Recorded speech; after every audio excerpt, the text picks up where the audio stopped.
Hai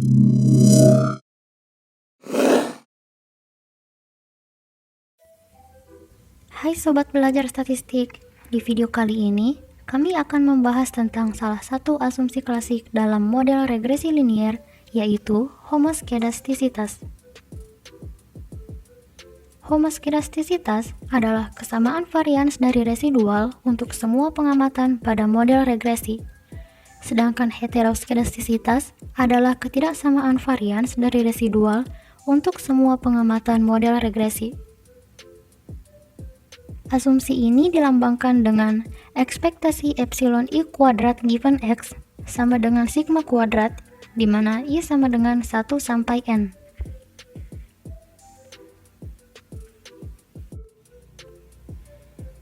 Untuk menguji adanya gejala heteroskedastisitas pada suatu model regresi linier, ada berbagai macam cara pengujian yang dapat dilakukan, yaitu metode grafik atau scatter plot, uji Park, uji korelasi Yang-Spearman, uji Gleiser, uji Goldfeld-Quandt, uji Bruchbagen-Godfrey, dan uji White.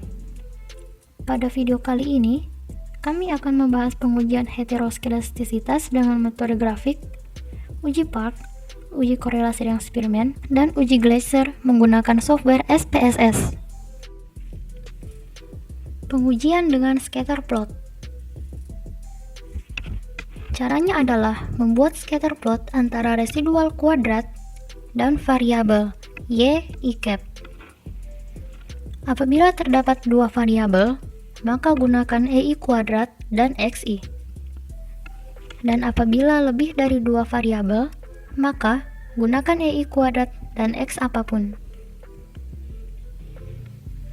Cara menafsirkan homoskedastisitas menggunakan grafik scatter plot SPSS. Yang pertama, titik-titik data menyebar di atas dan di bawah atau di sekitar angka 0. Kedua, titik-titik tidak mengumpul hanya di atas atau di bawah saja. Ketiga, penyebaran titik-titik data tidak membentuk pola bergelombang melebar, kemudian menyempit dan melebar kembali. Keempat, penyebaran titik-titik data tidak berpola. Uji Park. Statistik ujinya adalah sebagai berikut.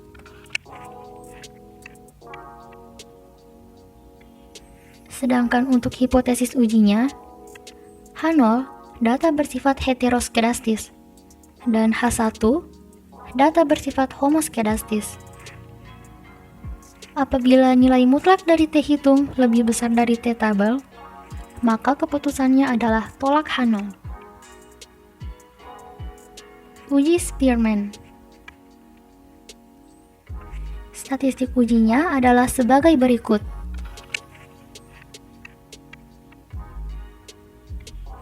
Sedangkan untuk hipotesis ujinya, H0 data bersifat heteroskedastis dan H1 data bersifat homoskedastis. Apabila nilai mutlak dari T hitung lebih besar dari T tabel, maka keputusannya adalah tolak H0. Uji Gleiser. Regresikan variabel dependen dan variabel independen, lalu cari nilai residualnya.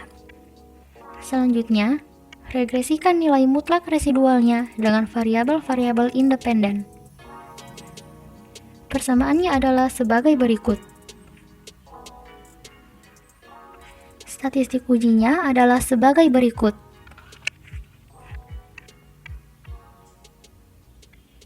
Sedangkan untuk hipotesis ujinya, H0 data bersifat heteroskedastis dan H1 data bersifat homoskedastis. Apabila nilai mutlak dari T hitung lebih besar dari T tabel, maka keputusannya adalah tolak H0. Selanjutnya, yuk kita mulai mengerjakan contoh soal. Misalkan, ada suatu model yang akan diuji, yaitu pengaruh nilai ujian fisika, biologi, dan matematika terhadap rata-rata nilai SPMB.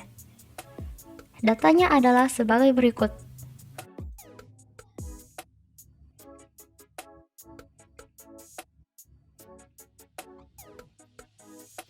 Uji pertama adalah dengan membuat scatter plotnya. Membuat scatter plot dengan cara analyze, regression, linear. Masukkan variabel dependennya dan juga variabel independennya. Lalu klik plot. Masukkan sRecit sebagai Y dan zpred sebagai X.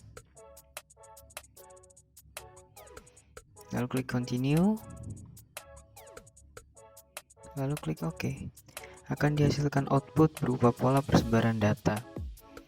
Dari sini dapat dilihat jika data tidak memiliki pola dan data persebarannya ada di bawah 0 dan di atas 0. Artinya data tidak ada gejala heteroskedastis atau bisa disebut sebagai homoskedastis.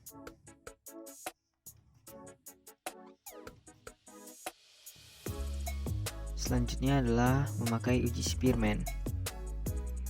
Pertama-tama kita buat terlebih dahulu variabel residualnya dengan cara analyze, regression, linear.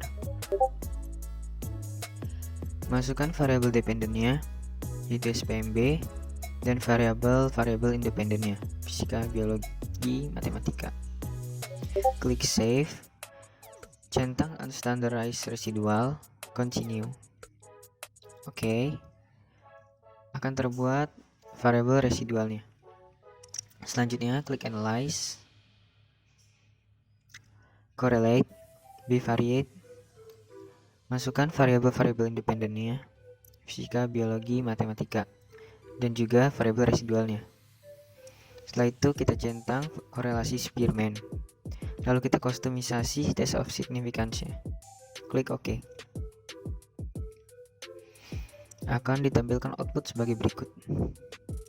Dari output ini kita lihat di unstandardized residualnya. Dapat dilihat p-value dari fisika, biologi, dan matematika kurang dari 0,05. Artinya ada gejala heteroskedastisitas.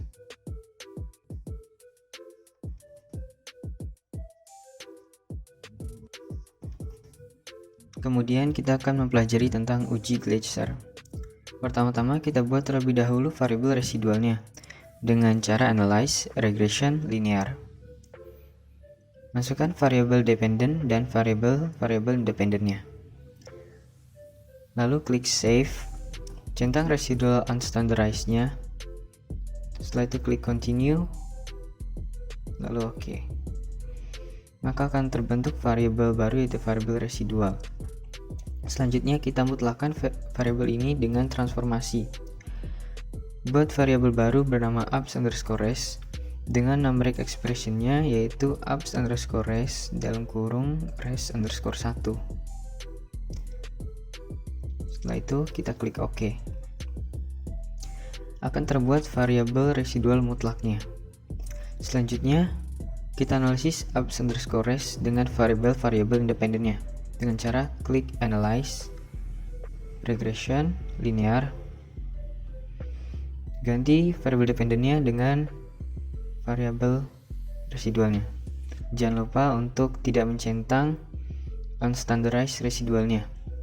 Setelah itu klik continue, lalu OK.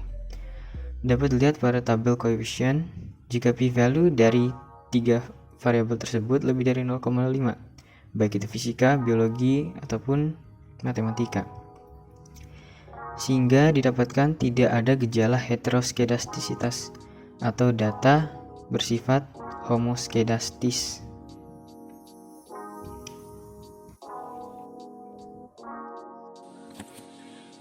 Baiklah, sekarang kita akan mencoba uji part menggunakan aplikasi SPSS. Pertama-tama, persiapkan data yang akan diuji dan input ke dalam SPSS. Di sini kami menggunakan data nilai sebanyak 30 orang siswa SMA dalam beberapa tes yang berperan sebagai variabel independen yaitu fisika, biologi, matematika, yang akan mempengaruhi nilai dari variabel dependennya, yaitu nilai SPMB. Ini adalah tampilan SPSS saat data-data tersebut telah dimasukkan. Selanjutnya kita akan melakukan uji power terhadap data ini. Pertama-tama yang akan dilakukan adalah membuat residual datanya. Caranya adalah dengan klik tombol menu, pilih Analyze, lalu pilih yang linear.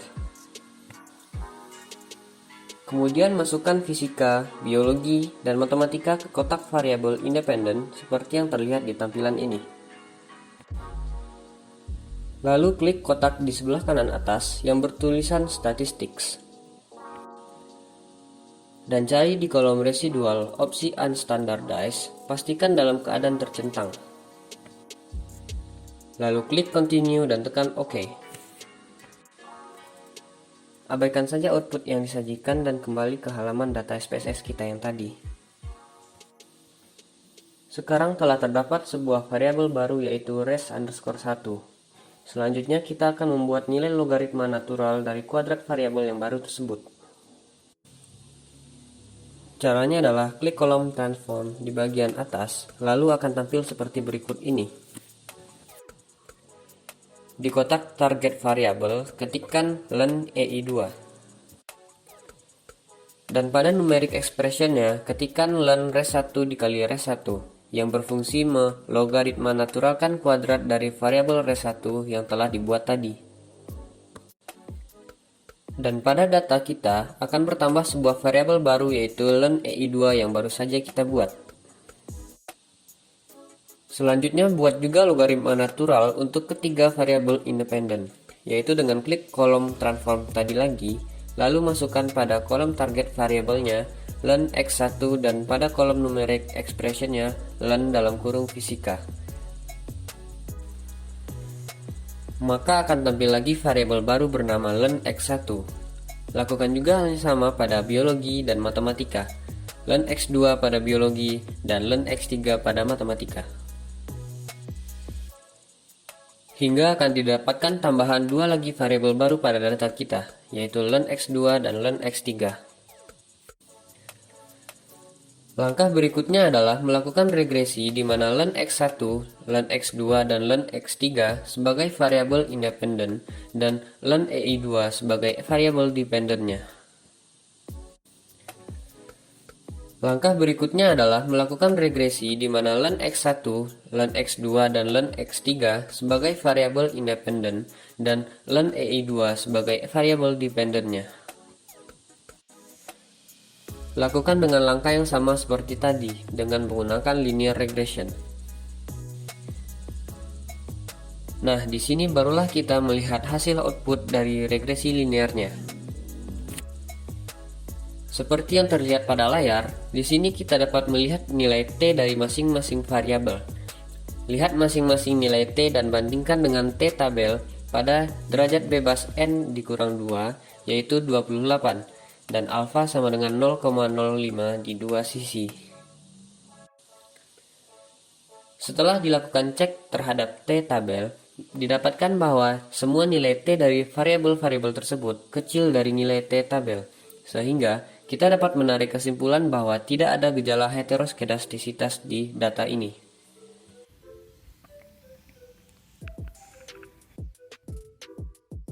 Demikian penjelasan tentang cara menguji homoskedastisitas dengan SPSS. Terima kasih telah menonton video kami. Sampai jumpa lagi di video-video berikutnya.